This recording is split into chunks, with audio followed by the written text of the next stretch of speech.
Thank you for joining us here today at Kindred Church. I'm so glad that we get to spend this very special time together. We're continuing our series called Panorama, where we are looking at the entirety of the Bible to try and find its purpose in our lives. But before we dive into Old Testament historical books part 2, let's review just a little bit. So far in this survey, we have seen that the ultimate purpose of the Bible is that you and I might be brought to a place of maturity in Jesus. But what does that look like? What does spiritual maturity really mean? Well, to mature is to simply become a better reflection of Jesus. Paul explains to the Philippians when he writes, "Live clean, innocent lives as children of God, shining like bright lights in a world full of crooked and perverse people." That is the purpose of Revelation, to mature us, to live in that way. And because God is maturing us, we can walk down a path of truth and righteousness. Now, we have also seen in this study that the Old Testament's contribution to this maturing process is that of preparation, while the New Testament's is that of realization. Then we studied the first 5 books of the Bible, the Pentateuch or the Torah. It's in that we discovered the pattern for how God works in people's lives. In Genesis, it gives us an awareness of our needs. Exodus shows us that God moves to meet those needs. Leviticus is a book about how we can access God in our worship. Numbers is a book about our inevitable failure to do God's will. And Deuteronomy is where we realize our human failure, but then come to rely on God. And that brought us to last week, the historical books, which are Joshua, Judges, Ruth, 1st and 2nd Samuel, 1st and 2nd Kings, 1st and 2nd Chronicles, Ezra, Nehemiah, and Esther. Today, we'll continue to see how these books contribute to the preparatory work of God in the Old Testament. The historical books describe for us the dangers that confront us when we try to live a life of faith. In the historical books, we see Israel trying to find its place in this very complicated, difficult world. But this nation, they weren't supposed to be like the other nations. They had a special ministry. They were supposed to be representatives of God's people to others. And what happens to them is a picture of all the dangers that will forever oppress nations and people everywhere. Their story illustrates the challenges that Christ followers face as they strive to live a life of faith. This is where these historical books become such a great value to us. They show us the dangers that come along with all the faithful persons and how to overcome them. So let's review, and then we can dig in. In Joshua expresses the danger of being content. Israel was finally going to cross over the Jordan River into the Promised Land. In doing that, they experienced victory because of their faith and trust in God. But that victory was followed very quickly by failure. Why did they fail? Because there was sin and complacency among the people. Throughout the rest of the book, Israel has victories, which are soon followed by defeat. By the end of the book, Joshua is getting older and the people are very content in their life. They're content with the parts of the land that they have captured. In response, Joshua tells the people that they must continue to do all that God has called them to do. Then he says, Joshua 24, "Choose this day whom you will serve, but as for me and my house, we will serve the Lord." So there is a very real danger in being content. There's a very real danger with just being okay with having a partial victory in our lives of faith. You have to keep fighting every single day of your life if you want to be victorious against our enemy. As the deceiver, Satan wants you to be content in your faith, because in being content, you become ineffective. So that's the lesson we learned from Joshua. Judges and Ruth, we put those two together because they're roughly in the same time frame. they express the danger of delusion. You find the key to the book in the very last verse of Judges. It also is the key to the kind of experience that we have in our own lives. He says, "In those days, Israel had no king, and all the people did whatever seemed right in their own eyes." The story of Judges is about the danger of delusion. It wasn't that these people didn't want to do what was right. It was simply that they were deluded. The text says that they did what was right, but they did what was right in their own eyes. And they did what was right in their own eyes because they didn't know what was actually right. But why didn't they know what was right? Because over the years, even though they had seen God do incredible things, we're told in Judges 2, the Israelites did evil in the Lord's sight and served images of Baal. They abandoned the Lord, the God of their ancestors who had brought them out of Egypt. They went after other gods, worshiping the gods of the people around them. They angered the Lord. They abandoned the Lord to serve Baal and the images of Ashtaroth. They had become deluded because they had abandoned their Lord. So the story in Judges is pretty dark, but the story that we come across in Ruth is opposite. We see the opposite thing happen in the story of Ruth. Ruth was not a person of Israel. She didn't grow up knowing God. She didn't have any of the same stories or experiences. She hadn't witnessed the miracles that God had done during the wilderness wandering, or during the time of Joshua. So she didn't know God. She didn't have a faith in Yahweh, but when God spoke to her, she listened, and she did what was right in God's eyes. And because of that, she and her mother-in-law were deeply blessed. And that takes us to the story of 1 Samuel. And 1 Samuel expresses the danger of being a people pleaser. This story is primarily the story of two men. Samuel, who was the last judge, the high priest, and the great prophet in all of Israel. He was a godly leader, and the people respected him. But as he got older, the people were concerned about their future. So what did they do? They asked for a king like the other nations. They wanted a human king rather than God, who they could honor, who they could lift up above all other people before the other nations. So Samuel appointed Saul. Saul was a man who looked like a king. He was tall, he was handsome, he was charismatic. We're told that he stood out in a crowd. But Saul's life and the decisions he made demonstrated for us the problem of being a people pleaser. Rather than doing what God had commanded, Saul did what he thought was best for his own image. He wanted to be honored above all others. He wanted to be honored among the people. And what God wanted was just a distant afterthought. The failure in this man's life was his continual hunger for the affection and honor and favor of others. Now, if you've ever struggled with this in your life, it is a very real problem, and it will ultimately just lead to defeat.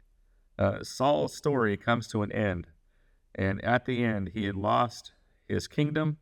He lost everything. But in the midst of his somberness, there's the story of David, which is a person after God's own heart, a man who would break this cycle of defeat, at least for a while. So let's pick up there. David, which his story is part of, it begins in 1 Samuel. David was born in Bethlehem. He was the youngest of 7 brothers. Ruth, who we've talked about last week, was David's great-grandmother. He was described as being red-headed, bright-eyed, and a handsome young man. We also know that he was a shepherd who cared for his family's sheep. Now, the people who had recently anointed Saul as their first king, but Saul, like we said, he failed to honor God and did what was best for himself. And it was in that failure that the prophet Samuel was directed by God to anoint David as the king of Israel. And that's where we see his ascension to the throne beginning.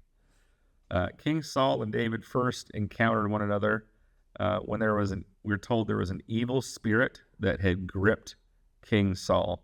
So his advisors suggested he bring a skilled musician who would play for the king and ease his mind. And someone recommended that the king bring in a young David, whom they knew to be a skilled performer. Now, little did Saul know that this young man that was playing before him was destined to be his successor. Then we fast forward a little bit, where we're told Saul was battling the Philistines, which were longtime enemies of Israel. The two armies were poised for battle in the valley of Elah, with only a hill separating them. The Philistines had vastly outnumbered Saul's army. The Philistine giant, this is a pretty famous story, Goliath, appeared on the hill, and his words would come roaring out like thunder, taunting the people, slandering God. And day after day, for 40 days, this big giant of a man appeared on the hill and repeated his challenge every morning and every evening. And the people just took it. They were too afraid to stand up for God. Then young David, filled with courage from God, approached the giant with just a staff, a slingshot, and 5 stones. And with one shot, he killed that giant. The Philistines witnessed this event, and they all fled in fear. And David became a kind of national hero. When David overcame Goliath in this battle, he was then brought to King Saul's palace and rewarded. Later, Saul asked David to be a warrior in his army. And that's where things start going downhill in their relationship. You see, David's success was so tremendous. We're told that when David returned from battle, all the women of all the towns of Israel, they would come out to sing as David was going through town. All the women would come out and they would sing and dance and they would chant, "Saul has killed his thousands, but David has killed his tens of thousands." Saul was fearful, so he started to grow envious of David's glory and kept a watchful and jealous eye on this young man. God continued to grant David much success in battle. King Saul started to fear that David's fame and power would one day help him to usurp the throne, and this led to Saul trying to kill David. It all started when David was playing his harp for the king, as he had done many times. A cloud of fear and anger suddenly fell over the king. King Saul took hold of his spear and threw it at David.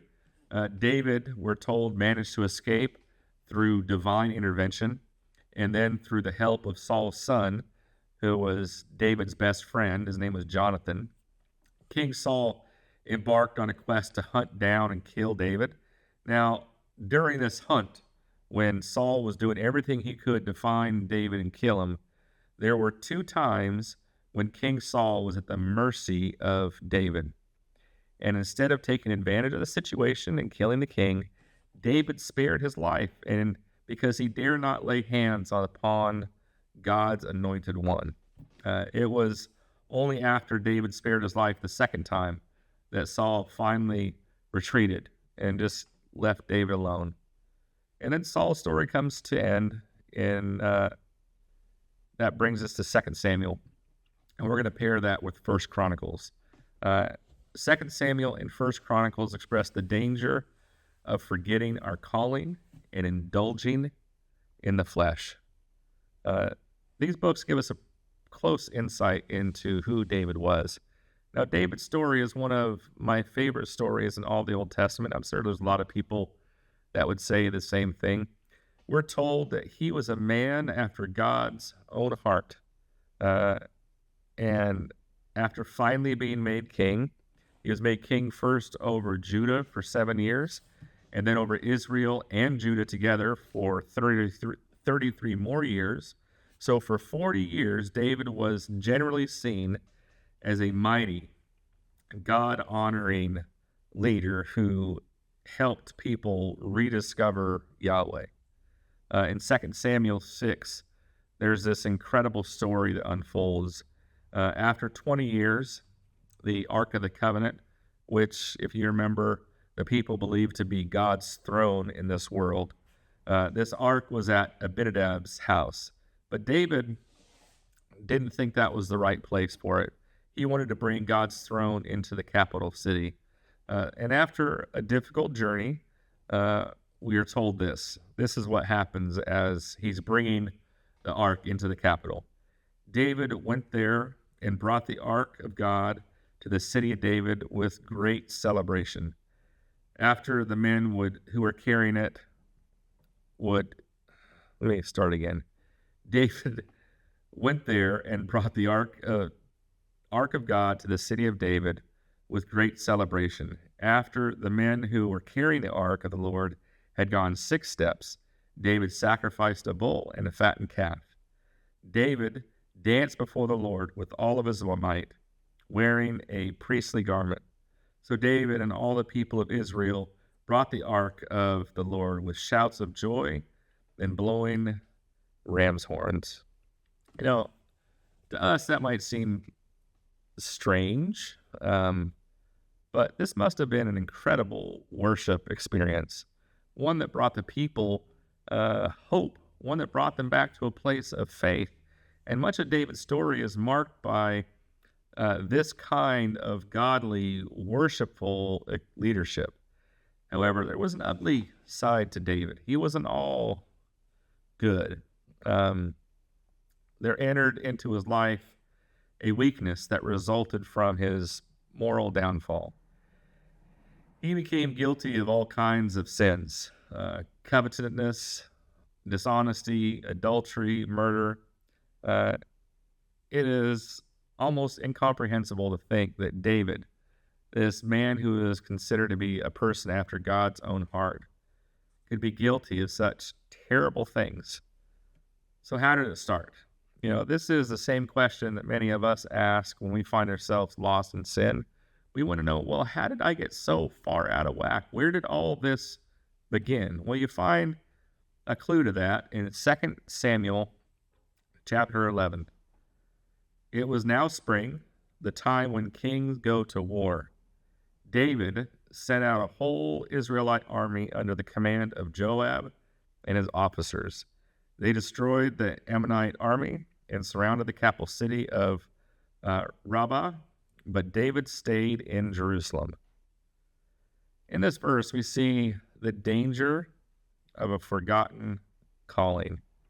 And the result was that David indulged in lust and deceit and ultimately murder. Here, David, the king of Israel and Judah, it was his calling to be at the head of the army. That's where his place was. That's where he belonged. That was his duty. But David forgot his calling. He was resting when he had no real need for rest. He stayed home and enjoyed himself while the people he was supposed to be leading went into battle. That was the beginning of the problem. While he was home enjoying himself, rather than being where he was supposed to be, what did he do? He went up to the rooftop one night, and he started looking down into people's yards. And what did he see? He saw a beautiful woman taking a bath. So King David was a peeping Tom. And in that moment, he was filled with lust. But he took it a step further than just being filled with lust. He had this woman brought to his room. Even though he knew she was married, he had her brought to his room. When she got pregnant, he devised this plan to cover up his sins. That plan led to multiple counts of lying and deception, and ultimately having this woman's husband murdered. This was the terrible fault of David, and it began with the subtle pressure of forgetting his calling and indulging in the flesh. But then there is the shining example of David's repentance. This is why, despite his fall, David was still seen as a man after God's own heart. The minute he was confronted with his sins, he admitted to them, repented, and accepted God's grace.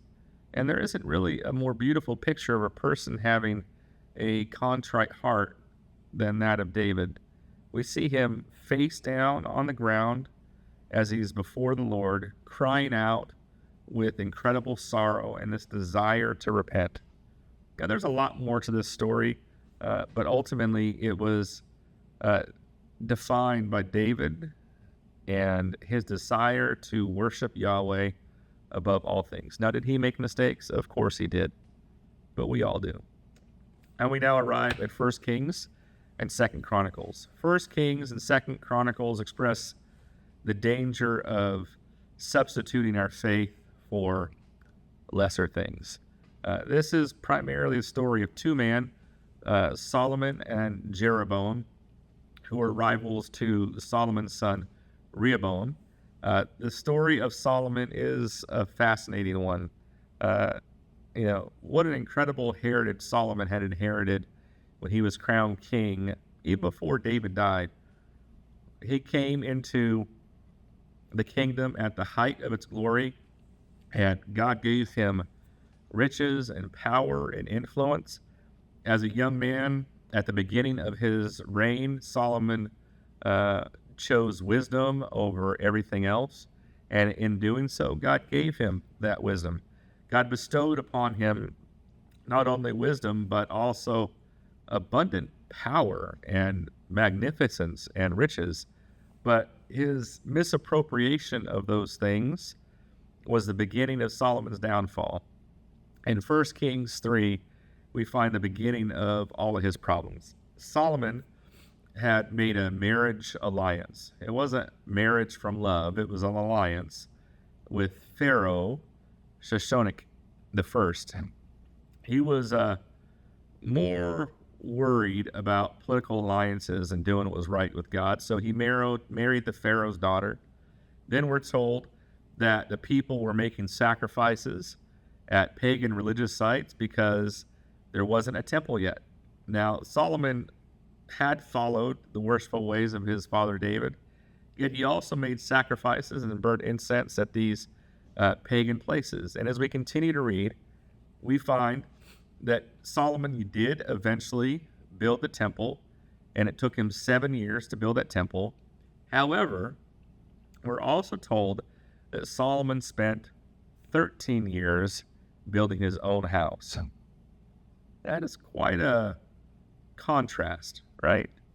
It's a very striking contrast. He spent almost double the amount of time and resources on his own house than on the temple of God. This pattern reveals the beginning of a self-centered life and the danger of becoming too focused on material possessions.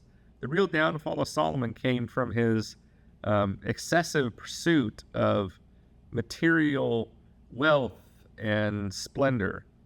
And the end of the story comes in 1 Kings 11, 1-3. The Lord did not want the Israelites to worship foreign gods, so he had warned them not to marry anyone who was not from Israel. But Solomon loved his wife, the daughter of the king of Egypt. But he also loved some women from Moab and Ammon and Edom, and others from Sidon and the land of Hittites. 700 of his wives were daughters of kings, but he also had 300 other women who served as his concubines. As Solomon got older, some of his wives led him to worship their gods. He wasn't like his father David, who had worshipped only Yahweh. And that is the downfall of the wisest man, we're told. That's what they say. He's the wisest man who ever lived. But that was his downfall. The dangers of material magnificence. A heart that is wooed away from the Lord by the love of things. A spiritual strength that is destroyed by giving himself to possessions, which also included many, many women. But the rest of this book is the story primarily of Jeroboam, the rebellion that he provoked in the beginning of the northern kingdom of Israel, and the danger presented in Jeroboam's life of having a substitute faith. One day, this is from 1 Kings 12, one day Jeroboam started thinking, everyone in Israel still goes to the temple in Jerusalem to offer sacrifices to the Lord. What if they become loyal to David's family again? They will kill me and accept Rehoboam as their king. Jeroboam asked for their advice, and they made 2 golden statues of calves. He showed them to the people and said, listen, everyone, you don't have to go to Jerusalem to worship anymore. Here are your gods who rescued you from Egypt. That's a shocking shift. So this is the danger of substitute faith, of religious deceit. But right in the midst of all that's going on, there shines the story of a man who walked untainted by these pressures. It's a story, we find the story of Elijah, the prophet. Elijah was a powerful and inspiring figure in the Bible. His life was marked by miraculous events and unwavering faith. He fearlessly confronted and challenged the idolatrous beliefs of his time and showcased the supremacy of Yahweh over all the other gods. He also has some of the most memorable stories in the Bible. Think about all the stories that you hear that you've heard since childhood, if you've been in the church for any time. Stories like when he challenged the prophets of Baal to a duel, right? They're up on this hill. They were each supposed to make these altars to God, and whoever could call down fire from heaven, that was the one true God. So the prophets of Baal, they tried for hours. They even resorted to cutting themselves and shouting and yelling, but Baal did nothing. And then Elijah had his altar filled with water to the point where even the stones were soaking wet. And then he prayed to God, and God consumed it all. Consumed the wood, the stones, the dirt, the water, everything.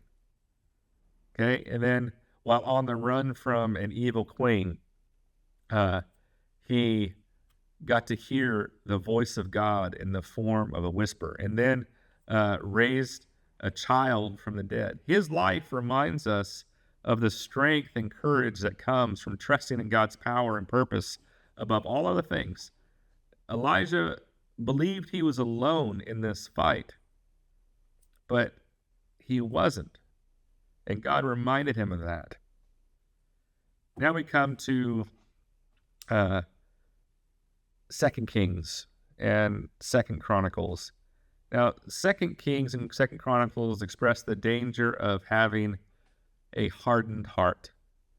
Here we have a rapid-fire story that happens over and over again about the downfall of one king after another. They are usually assassinated by power-hungry individuals. We also have the story of the nation of Israel. The 10 tribes that constituted the northern kingdom are that of moral abandonment and the danger of a nation that surrenders to what it believes is freedom. Sound familiar? I recently was listening to a podcast talking about freedom, and there was somebody who was in the middle of what they call deconstructing of faith. The person said, "What does the pursuit of happiness mean to me? Well, I am tired of the constraints of the Christian life. If I could just do what I want to do, go where I please, say what I like, and indulge in the pursuit of pleasure, then I would finally be happy." Uh, in a way, that's what's happening in Second Kings. We see it in chapter 17. The people of Israel disobeyed all the commands of the Lord their God. They made 2 gold statues of calves and set up a sacred pole of Ashtaroth. They also worshiped the stars and the god Baal. They used magic and witchcraft and even sacrificed their own children.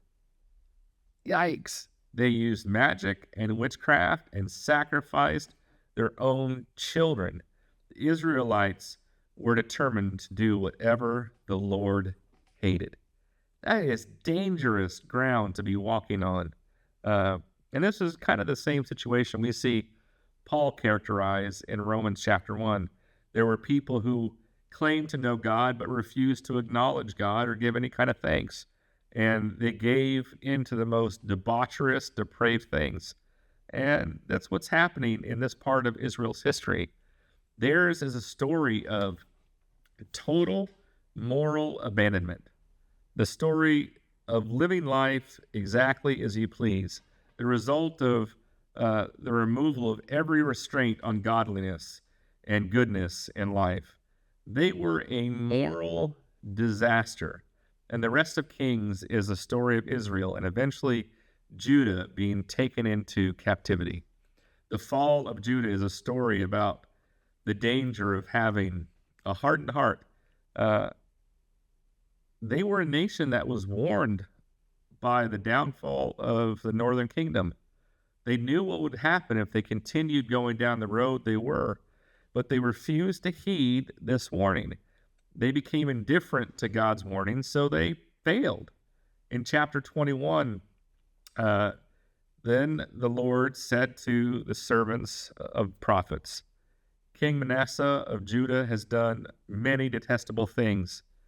He is even more wicked than the Amorites who lived in this land before Israel. He has caused the people of Judah to sin with his idols. So this is what the Lord, God of Israel, says. I will bring such disaster on Jerusalem and Judah that the ears of those who hear about it will tingle with horror. I will judge Jerusalem by the same standard I used for Samaria and the same measure I used for the family of Ahab. I will wipe away all the people of Jerusalem as one wipes a dish and turns it upside down. Then I will reject even the remnant of my own people who are left, and I will hand them over as plunder for their enemies." That's some hard love. That's some tough love right there. Why? Because they had succumbed to the most terrible pressure of a hardened heart. They were indifferent to God and the warnings of the prophets. But in the midst of these books, there are beautiful stories too. There's the story of Hezekiah and the story of Josiah. They were the few good kings, godly kings in Judah's history. They were shining lights in the midst of a very dark time. But both these kings were passionate about worshiping God.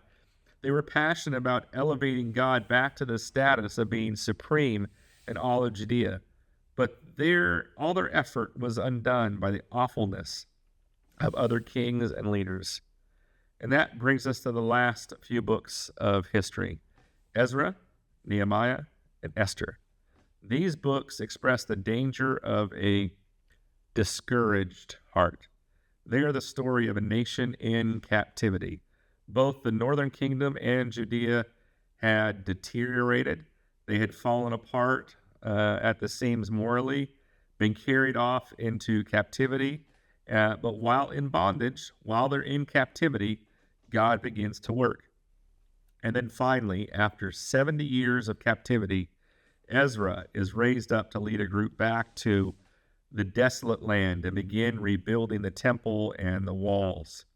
The book of Ezra is the story of a discouraged people who had to who had this reluctance to leave captivity. Can you imagine that? They were a people carried off into captivity, and now when there's an opportunity to go back home, they are reluctant to do so. They were reluctant to leave Babylon. They had gotten used to the life that they had there. Only a handful of people could be persuaded to go. The rest were so blinded that they decided to stay in captivity. And they drifted off and lost themselves among the nations of the world. And they're what we often refer to as the lost tribes of Israel. But there were some people who chose to return to the land, and they discovered that all of God's promises were waiting for them. However, there is a very real danger expressed in these books, the danger of having a discouraged heart. Discouragement is a very real problem for us. Sometimes we get into this frame of mind. We say things like, well, what's the use? I might as well just quit. I might as well just throw in the towel and just stay where I am. I know I'm not going to be victorious. I know I'm not walking with God as I should be. I know I'm not getting anywhere. Might as well just give up. Well, this is the awful pressure that comes to us in that state. But the stories of Ezra and Nehemiah and Esther, they are stories of triumph, of faith, in the midst of wanting to quit. In Ezra, a remnant finally returned, and they began to rebuild the second temple. Then Nehemiah comes along, and his book recounts the tale of being resolute and resistant to persecution.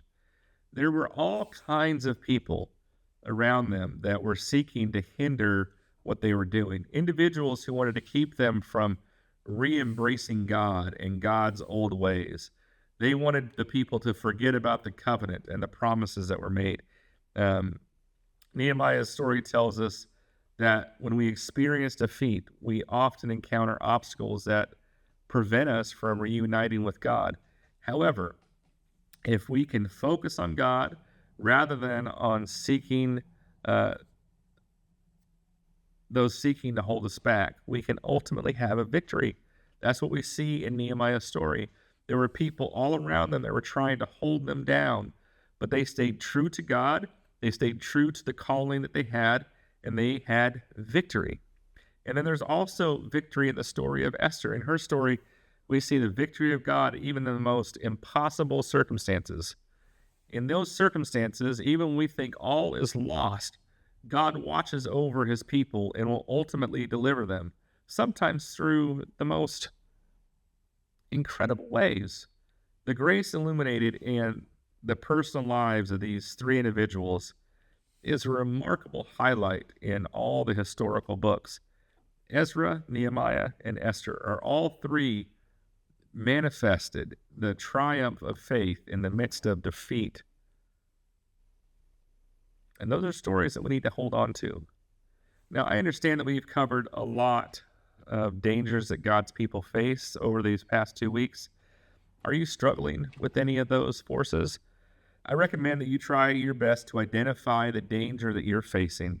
Select the relevant book, read it attentively, pray for guidance, and ask God to speak to you and show you the way you can overcome. That's all we have today. We'll see you again next week. I hope you have a blessed day.